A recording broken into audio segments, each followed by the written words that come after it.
Phasmophobia has been one of the most popular ghost hunting games that has caught the interest of many YouTubers, streamers, gamers, Twitch viewers, you name it. The idea of investigating ghosts with ghost hunting equipment seemed to be perfect for the minds of many. You arrive at your destination for a contract in which you have to identify the ghost with various ghost equipment. Once you identify the ghost, along doing some optional objectives if you choose, you get money for completing your contract as you go. Phasmophobia has many features that include a bunch of equipment to identify the ghost, 24 ghost types along with at least 6 house maps and bigger maps as well, such as a high school, prison, and a mental institution.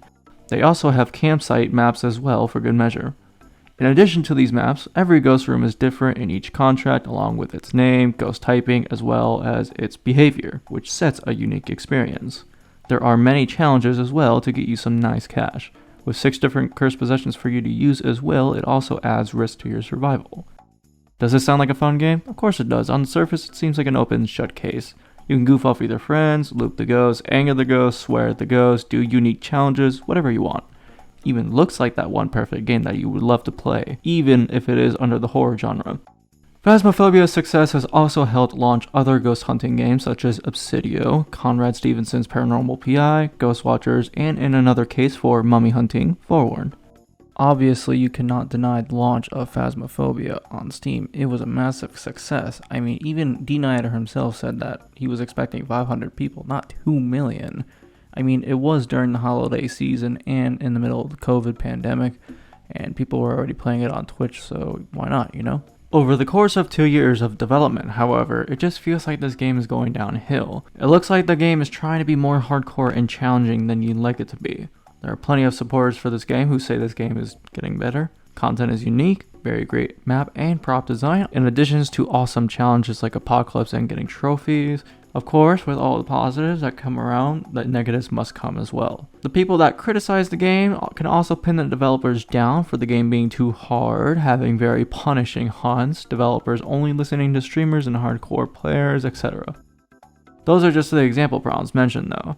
A very good example of this is the developers resetting your levels along with your equipment as well. People say that this game is more or less a casual game and not a competitive, which the game seems to be slowly become within each update. Does this have to do with the Discord keeping a racist, no offense to Charcoal Salamander, and Predator, no offense to EDP, in their Discord? Or does this have to do with the developers focusing on more challenging aspects of the game rather than providing new content for the target audience? I also hope you respect my opinions and thoughts about this game as well. Anyways, I hope you enjoy the video. What's up, motherfuckers? Who am I? I'm Stonemon. Yeah, I'm this guy right here. And in this video, I am going to ask the sole question, what is happening with Phasmophobia? The first topic I'm going to start off with is the player count. I'm also going to be comparing the player count to another game, Among Us. Please don't clown on me, please, thank you. As both of these games had a huge trend in August to September of 2020. The first graph I'm going to be showing you for Among Us is in the early days of when it was launched. Obviously, it was a little well-known game and didn't really have anything to help promote the game. Obviously, the developers of this game, you guys know, are the developers of Henry Stickmin. Now, if you look at the time, it peaked in August 2020. A mind-boggling 430,000 players were in-game at the same time, eager to play this game. Next graph I'm going to be showing you is for Phasmophobia as a whole, since the Steam release did not come until September 2020, which was also at its peak of 112,000 players. Not a bad number by any means, but it should have been way more in my opinion. But again, the game was like $11, $12, so who cares? If you look at the numbers going upward for each graph, you can see that Phasmophobia has never dipped below 20,000 peak players in a month outside of July 2021, while Among Us, please take me seriously every time I say that title, has never reached 20,000 since the start of 22. Keep in mind that Among Us was only $5 as opposed to Phasmophobia's $13. Why is it that Among Us has fallen so much quicker than Phasmophobia? The sole reason was to have a good amount of players, up to 15 all at the same time, to at least have a good time. What was the chance for all 8 to 15 of your friends to be available for Among Us? Pretty low. Phasmophobia has a steady player base and a lot of people who play it get hyped up on major updates. I will get to those updates as well, because some of these updates are going to be playing a huge factor here. In the meantime though, the player count is still relatively healthy for Phasmophobia, and that is a good sign. Now we're going to move on to another very long topic, and the longest one in the video, the updates.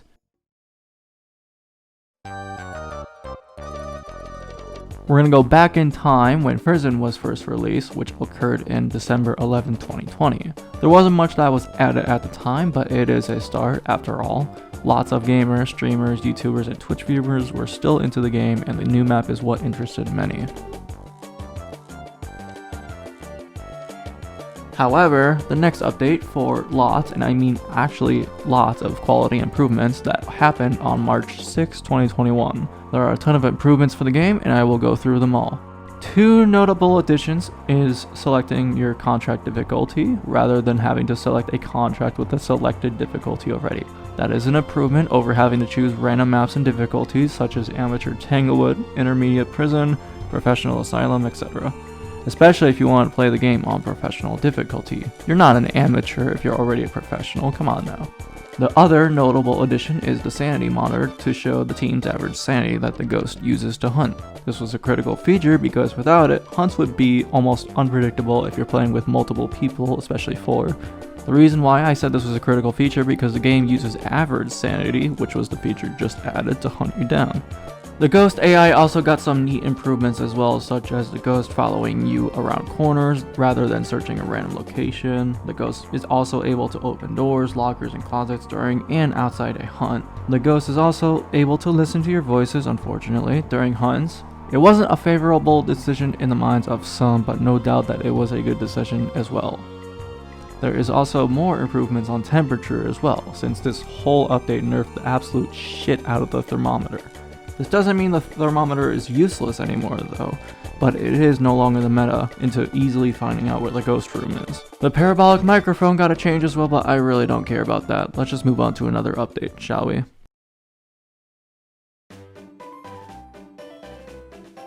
March 27th, 2021 marks the update where the game desperately needed some unique optional objectives, and it still does today. The ghost blowing out a candle stands out, as well as smudging the ghost while it is chasing someone or yourself. And the only multiplayer objective, get an average sanity below 25%. Those are some good objectives, not much to say otherwise here, but was this addition needed?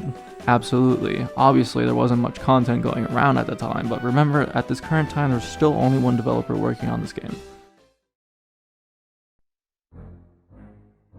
May 14th, 2021 is an update that mainly focused on the ghost hunting phase. Many people will remember this update because this is the update where the ghosts become faster the longer they have you in their line of sights. Basically, you can't outrun it anymore. This change obviously wasn't a fan favorite at all, as you are not able to have your fun with the ghosts anymore.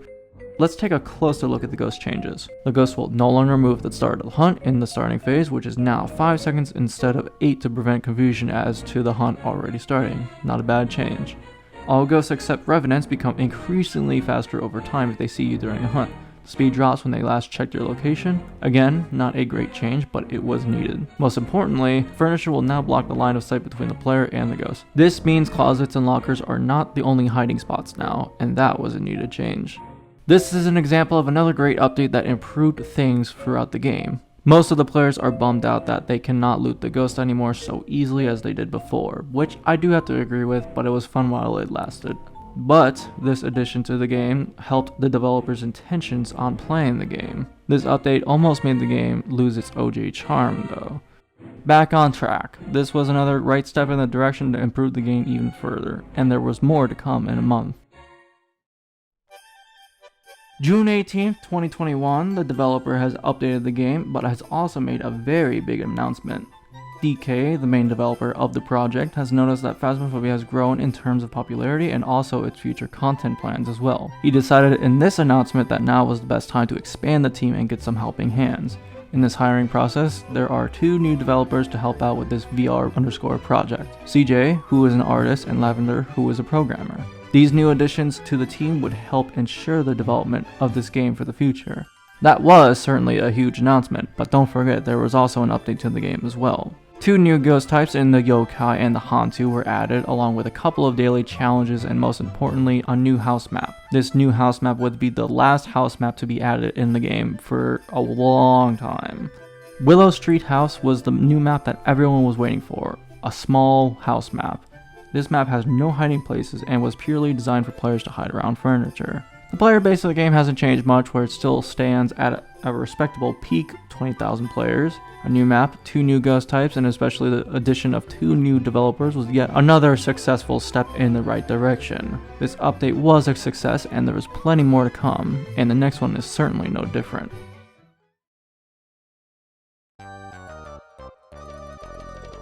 August 26, 2021 marked the game's first major update, the Expedition update, and this update had a lot to impact. The version is 0.3.0 and the additions to the update are pretty straightforward.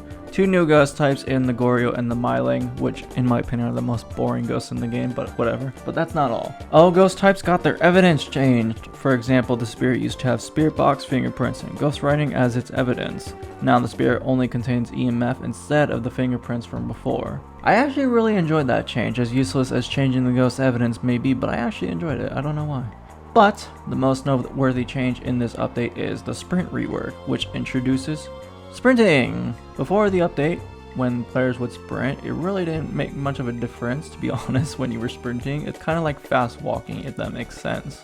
Thankfully, instead of fast walking, we're able to run for 3 seconds before the unathletic player we control will completely run out of breath. Obviously, some people are frustrated at the sprinting mechanic that makes the character very unathletic, but this game is not based on realism and ghosts are a thing, so yeah. In addition to this sprint rework, we also got new equipment visuals and functionality, and it looks pretty dope. The new equipment to find new evidence is the DOTS projector. It looks nice and it was pretty buggy and weak at first, but a few hotfixes got to where it is today. On a side note, they also made the random ghost footsteps only to be heard through the parabolic microphone, along with it having paranormal sounds that you have a chance of hearing. Basically, you can't find the ghost room as easily as before anymore. Overall, this was actually a really great update, and the developers did an awesome job on the new equipment visuals, sprint rework, and the hunting balances as well. This update was a success even at the update's launch, but let's move on to another notable update, shall we? I'm going to get this one quickly out of the way, and this update is the anniversary update that took place on September 18th, 2021. An option to play offline single player without having to connect to a server is always a good touch, especially if you have no Wi-Fi at all.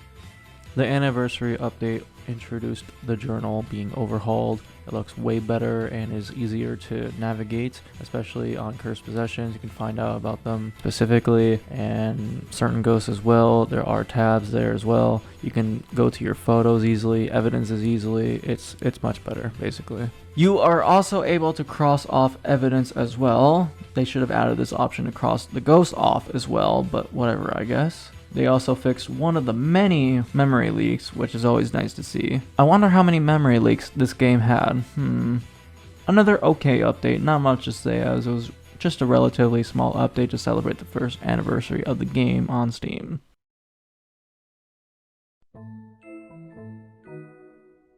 A month later, on October 25th, 2021, a new major update came out called the Nightmare Update.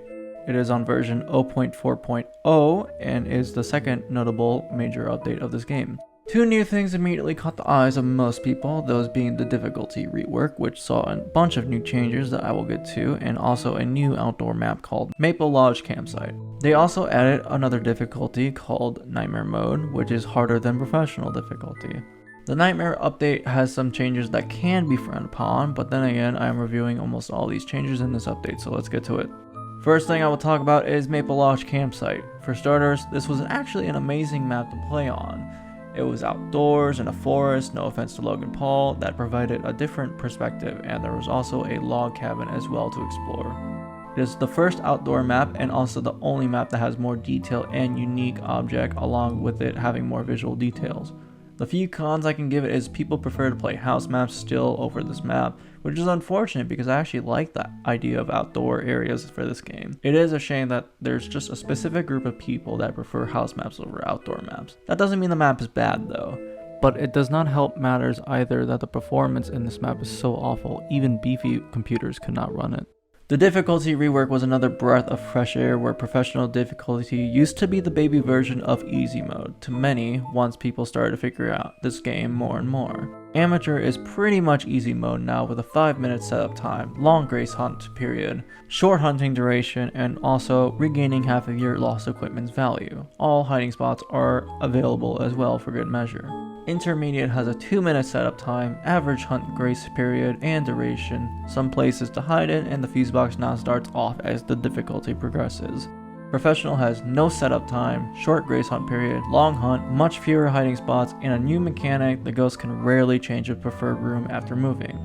Not a change I liked, especially in bigger maps such as high school or prison, but it does spice up the difficulty.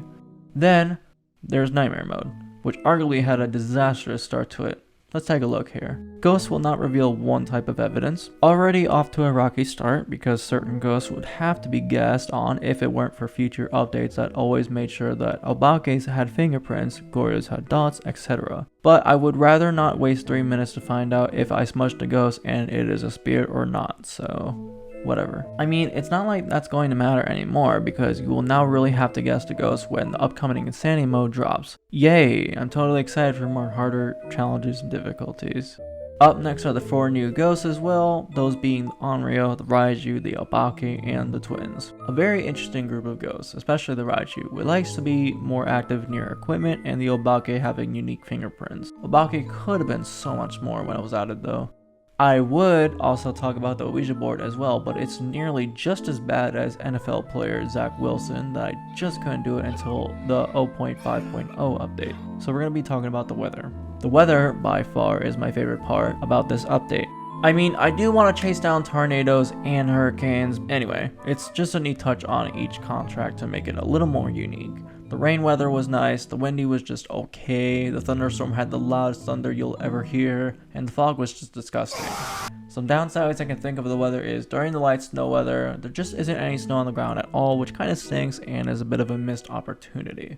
I also believe that the sidewalk and concrete pathway towards the house should be wet with some visuals if it was raining. Also, special shout out to Tingwood for the only map that had rain splatter on the windows while other maps did not. Only I would know this.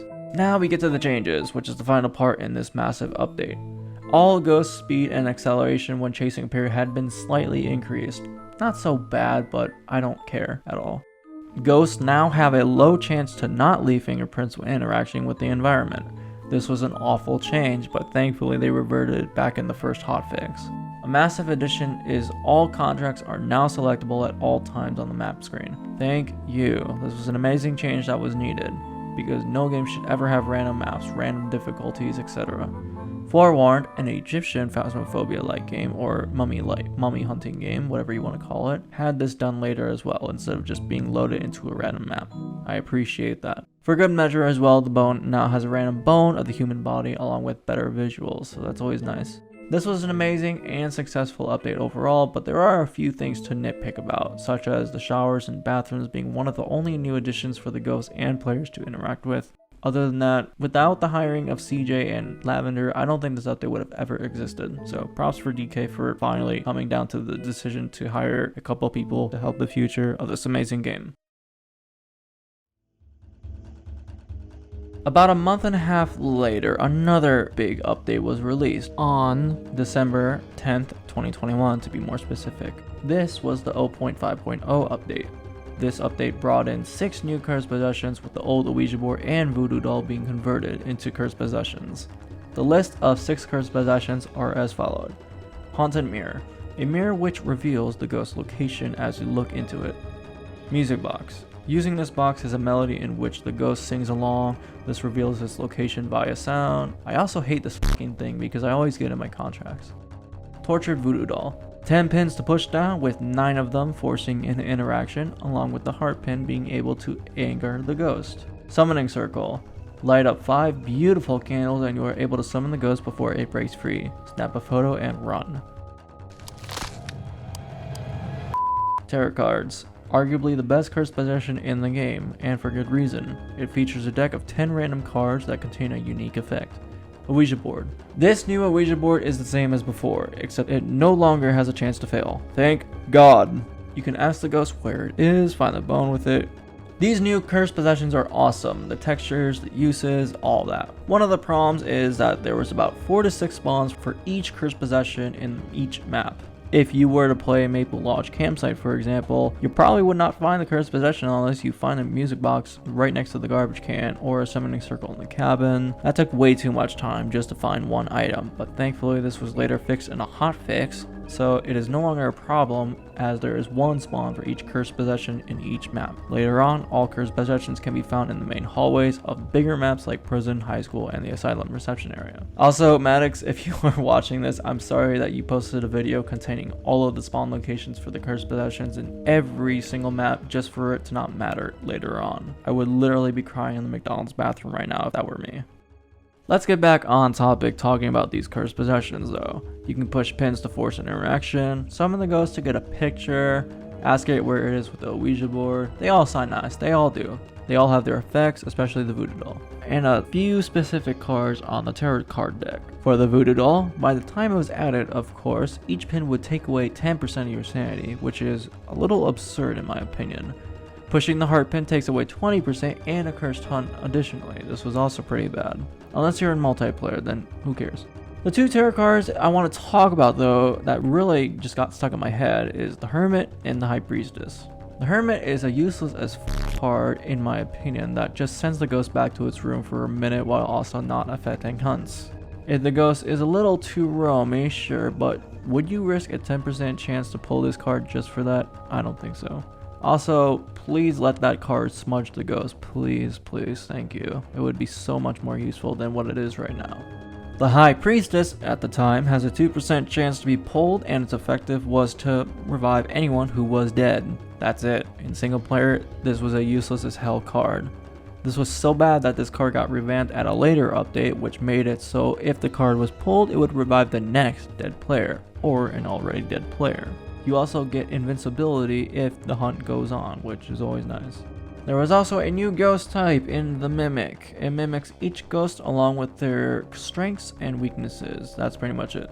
Just a lazy ghost edition, but it is a fun one at the same time. It's unpredictable, so that's what I like. This update added unique cursed objects with users to find the ghost faster, helping you out with your objectives, along with it all while draining your sanity and risking your survival. It is an extra something, and I'd say this update was a very good addition to the game and definitely changed the gameplay around. This was a successful update.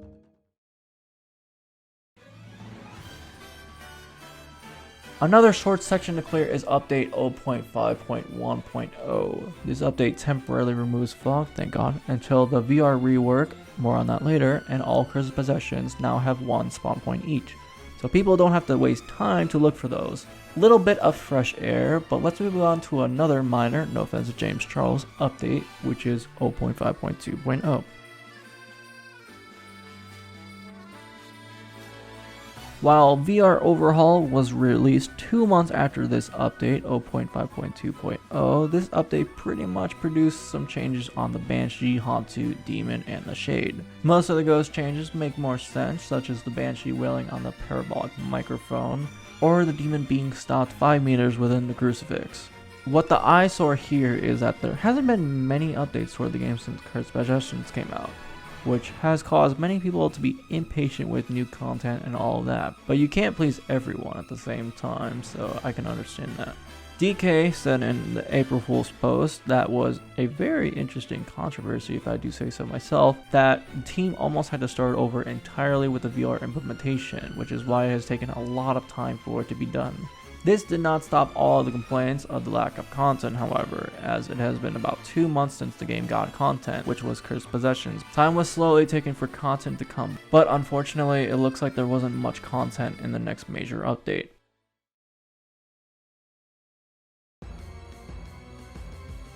About a week later, after the developers made a funny April Fool's announcement where the game got quote-unquote updated to tease and actually upset people, VR Overhaul was pretty much promised on April 7th, 2022, and the version number for it was 0.6.0. Still, the April Fool's announcement was a little scummy move, especially when people were waiting for content, but I thought it was a little funny.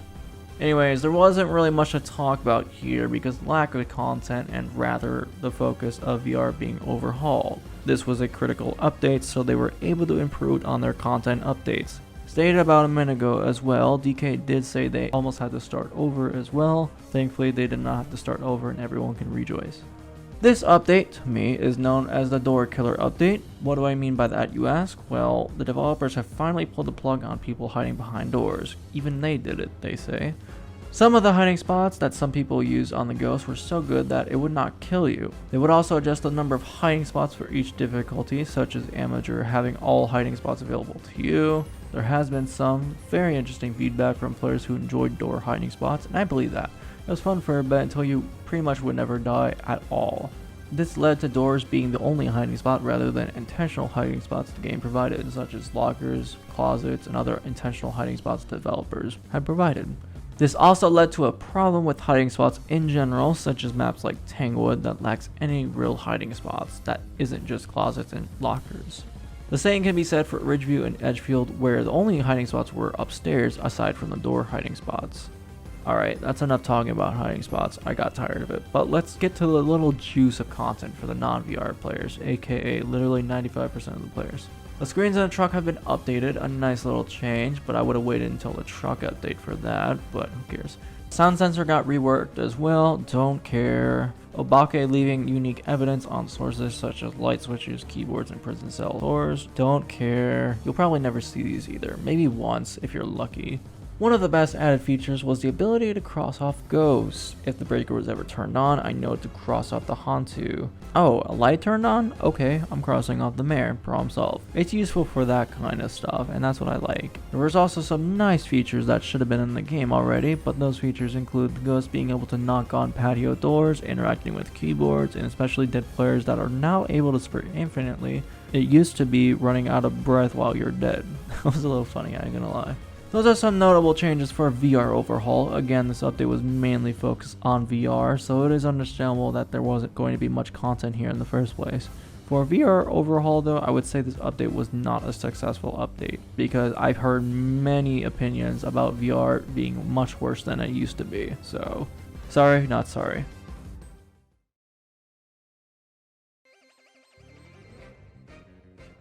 About 5 days later, surprisingly, a much bigger than normal minor update was released. This update killed door hiding spots even more. This update focused on adding tons of hiding spots around every map. Tanglewood now has a few more hiding spots in certain rooms like the nursery or the basement, or Ridgeview getting a ground floor layout change to add a few clutter of hiding spots. These were needed because in Edgefield, if you hide downstairs, you're literally almost screwed because there's no hiding spots downstairs at all.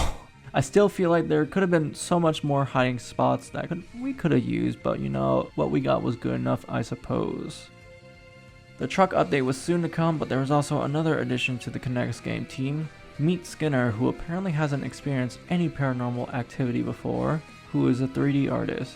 There's not much to say here because I cannot find the announcement for this guy, but he seems like a good guy though, so I hope he does his job very well.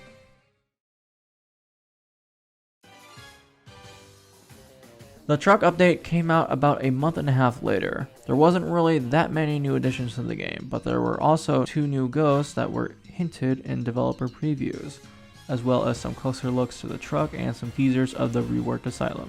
In case you didn't know, the update released 3 new ghosts instead of 2, kinda cool. These ghosts are arguably the best additions I've seen in an update.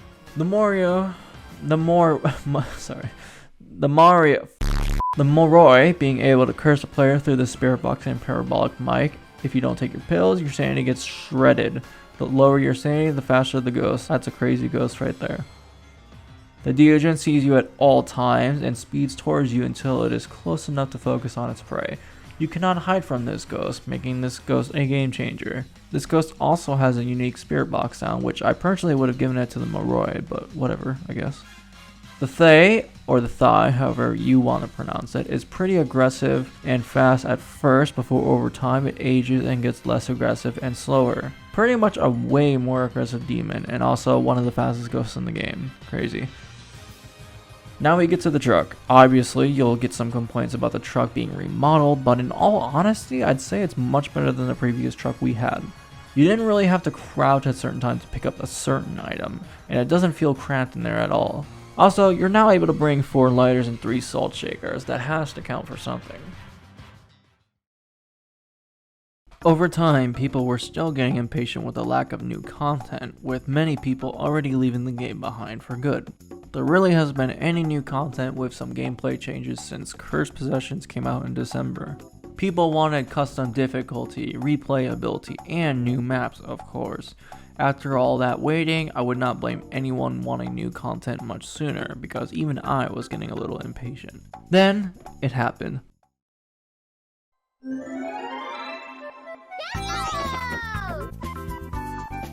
Expodition by Tempest.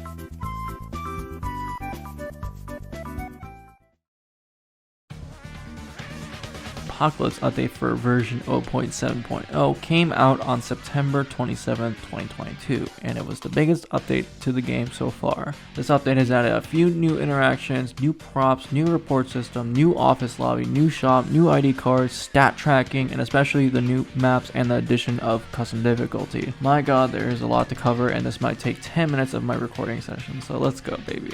The order I am using for this goes from new content and changes to custom difficulty, while also heading towards the report system. Let's get started. The main addition to the game is Sunny Meadows Mental Institution, a replacement map for one of the older maps, Asylum. Its redesign looks awesome. It has loads of new rooms, props, and it even has no ambience, with the player experiencing some tortured souls in the dark confines of this mental institution. One of the main rooms, the chapel, contains all the cursed possessions as well. It's a gorgeous room, no doubt about it. It does have a very questionable Easter egg though, where a cross gets lit on fire. Also sure there was no intention on it, I hope. There are also many rooms that contain rotting corpses, bloody white padded cells, and even piles of... you get the point there. With the map also contains many interactions, which include crosses going upside down, double bells alarm, you get the drift. The ambience was non-existent and instead give you sounds of those lost in the institution. I actually like that better than the ambience in every house, if I'm going to be honest. For those who do not like playing the entire large map, they have also added a restricted contract for Sunny Meadows, which lets you play in 5 different small areas at random, 2 in the basement, 2 upstairs, and then 1 goes further down those halls. Which is a very great feature for future large maps and possibly medium maps, like perhaps the future remake of High School? Who knows? Since there are 5 different small areas to explore at random, I would rather choose the area for good measure. A third map added into the game, which was already hinted in the trailer, is Camp Woodwind, nice name, which is a much smaller outdoor map in a forest with similarity to its medium-sized counterpart in Maple Lodge Campsite. It is a nice addition to the game, but it also, much like Maple and Sunny Meadows, had a huge performance issues. The 3 new maps were a great feature to the game, but there weren't that many new interactions, ghost events, ghost interactions, and ghost animations. It's just a shame that there wasn't much more. The 4 ghost types that got a change are the Poltergeist, Oni, Demon, and Jinn, more notably the Poltergeist, which is able to super throw objects now, instead of just measly throwing it. This used to be the Oni's hidden ability, by the way. It was an awesome change to the ghosts throughout, especially the Poltergeist. I actually love the new Poltergeist now, rather than having it on my list of one of the worst and boring ghosts in the game. We're going to be moving on to the lobby as well. It looks really nice, especially with all the stuff you can do upstairs, like basketball, throwing your bowling ball at the bowling pins, Jenga, with ID cards also being something interesting. The new store looks bad. In my own experience, it wasn't really hard to understand, but just because my experience with the shop is good doesn't mean that most other players' experience is the same. From what I've seen more people complain about it more than the amount of grape and strawberry Skittles I've ever had. They also said that they were going to be adding a staff room. No idea what that is and when that's coming either. Statistics are nice, good to see me dying to Raishis most of the time. One of the additions that got added is weekly challenges. I honestly would have waited for this until the progression update came, but since we're getting our levels and equipment reset, might as well. This leads to more challenges over content right now. So much has been added and changed that if I talked about it all, it probably would take an extra 10-20 minutes. So I'm going to cut it off there and we're going to move on to custom difficulty. Custom difficulty! Yeah! Woo! I actually like this mode. It is a neat mode that lets you change everything. Starting from the player side, you're able to change from starting sanity, sprint duration, losing items on death toggle, and even the player speed. That's not all though. The ghost is able to have its hunt duration, roaming frequency, and even ghost speed changed. That's still not all, as you can determine the setup time, weather, amount of hiding spaces, and amount of cursed possessions for your contract. It's an amazing mode with a lot of replayability. You would earn a lot of money and XP if you completed certain modes like 15x, 20x, or 24x. Obviously, for those watching this now, that got changed when the Tempest update came out. More on that later. The last notable thing that got added is the report system. This is going to be the only topic I am going to skip because it is not worth the time in this video. It doesn't affect the gameplay either, and this video is about the gameplay in the first place. All I can say is cheating, no offense to Tom Brady, is a big no-no. No report system is perfect, and I think we all know that anyway. Let's leave it at that. Overall, the Apocalypse update is a success, but not a success at the same time. 3 new maps is always a plus, technically 2, but whatever. Custom difficulty is definitely a very good addition to the game, and it has lots of replayability. There was not really that much new content, if I'll be honest. Maybe more ghost models, ghosts interacting like it does with the rocking chairs, opening windows, new ghost events. That would have been nice in small parts of big updates. I wouldn't mind that if there was ever time for that is. Also, there were still performance issues with Sunny Meadows and the campsite maps, so that sucks.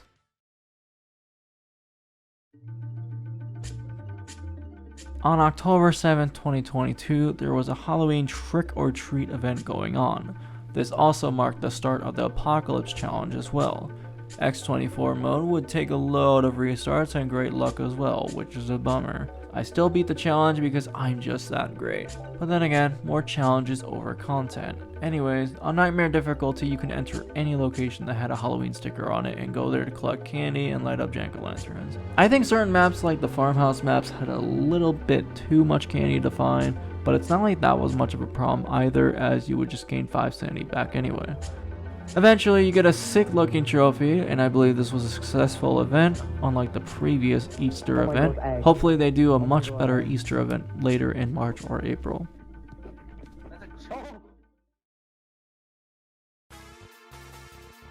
The Tempest update was an early Christmas gift for us. Rejoice, I know, right?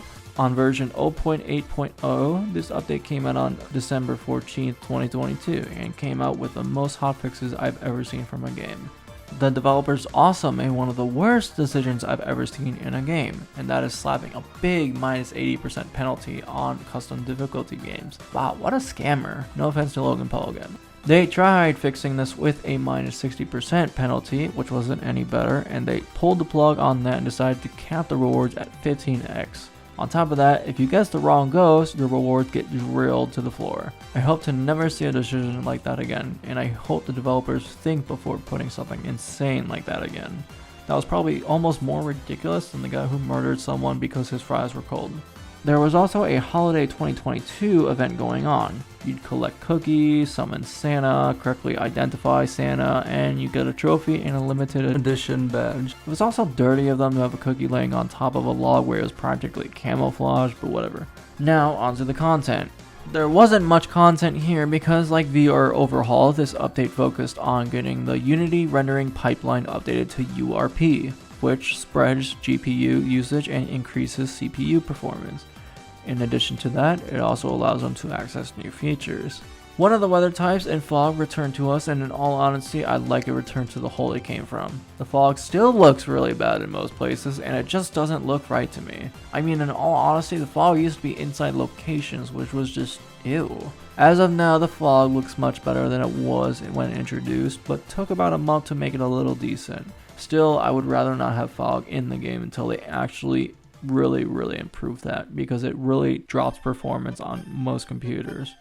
They also added sunrise weather, which honestly could have been better by the standards given, especially inside because it's still relatively dark even with just a little bit of sunlight in some of the rooms, which is not realistic at all, but hey, this game isn't based on realism, right?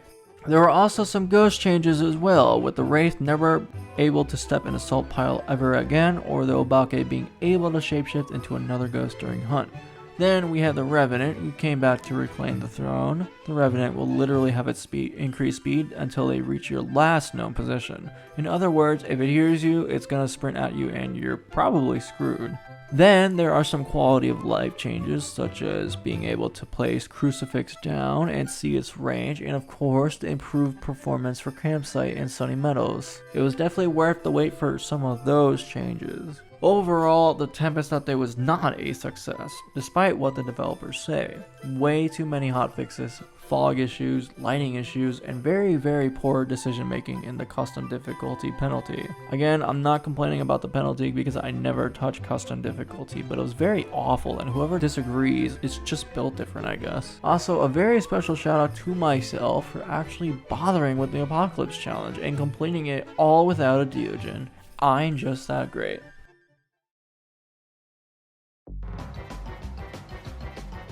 0.8.1 just came out and I'm deeply shocked on what it had to offer. Many needed bug fixes and reducing the range of environmental lights, new visuals, it's nice. Whoa, hold on. So you're telling me that our level 1 thermometer is this thing? Oh my fucking god, yes baby. Custom difficulty had its reward values overhauled to help balance the game a little closer to default difficulties, as well as a new difficulty in Insanity. I don't really care for that though, but what I do care is the challenge mode, which is a weekly rotational difficulty that has 26 different challenges provided to you. On top of that, for a challenge specific loadout, you will be provided said loadout for free, so that's pretty cool. One of the most shocking additions to this game in recent memory is the addition of a new cursed possession, and that is the Monkey's Paw.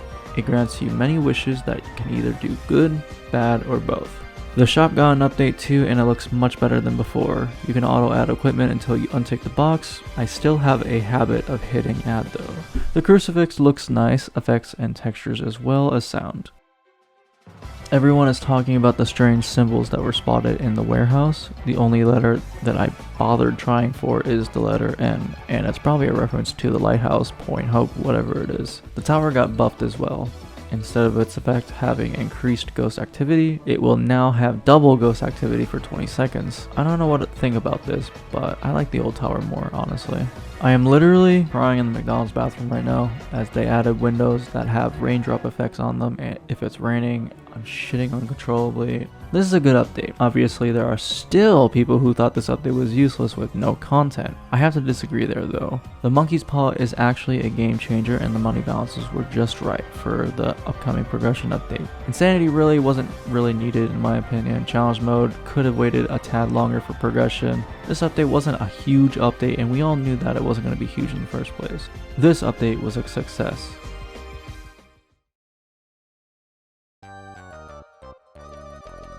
We are reaching towards the end of the video, and looking back, I still have a few regrets on making this video, but whatever. Welcome to the conclusion topic, everyone. There have been many updates for the game that offered lots of quality of life improvements, AI improvements, maps, ghost, and so far, only one new equipment since the first organized major update, Expedition.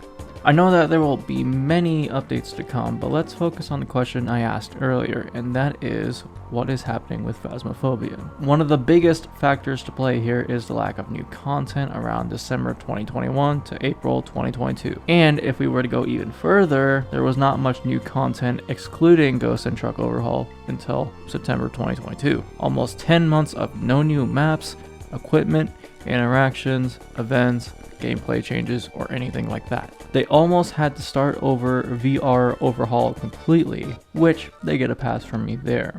I do understand the things they had to do to get VR Overhaul out of the way, as they would be able to go beyond of what they used to do.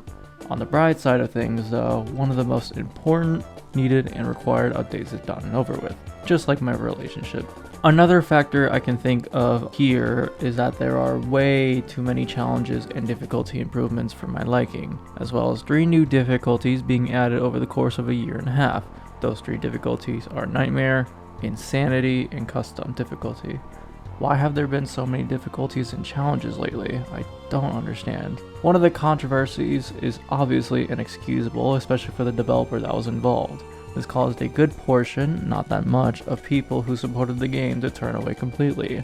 Another controversy involved with a Discord admin for being a total class act, into which he has been spewing many racist remarks and also refusing to take any claims against him. This also caused a handful of people to turn away.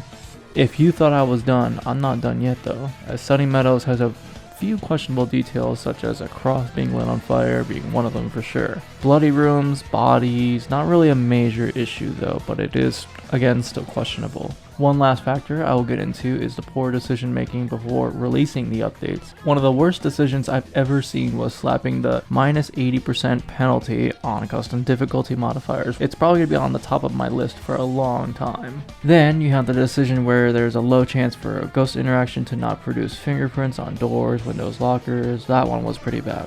One last bad decision is letting the new shop UI take over. It's just, when I looked at it first, I was just really confused, and I'm sure most of you guys watching this noticed that too. There are still people complaining about it too, which that just shows how bad it is. I don't expect a total rework, but I do expect it to be much better. I'd rather see the developers take their time to polish the updates as best as they can, and it is in early access as well, which is why they want the community's input on the updates the developers provide. I believe Phasmophobia will hit another big stride when the progression update begins to happen. I don't expect the historic peak amount of players to happen again, after all. To sum this all up, the game's okay. It's just not the good old Phasmophobia that we all knew at the time. All good things have an ending to it though. I hope that Phasmophobia has a great ending when the development is officially done. That is a hope though, and not the overall outcome just yet. We shall wait and see how they produce the upcoming updates. It should be interesting to see.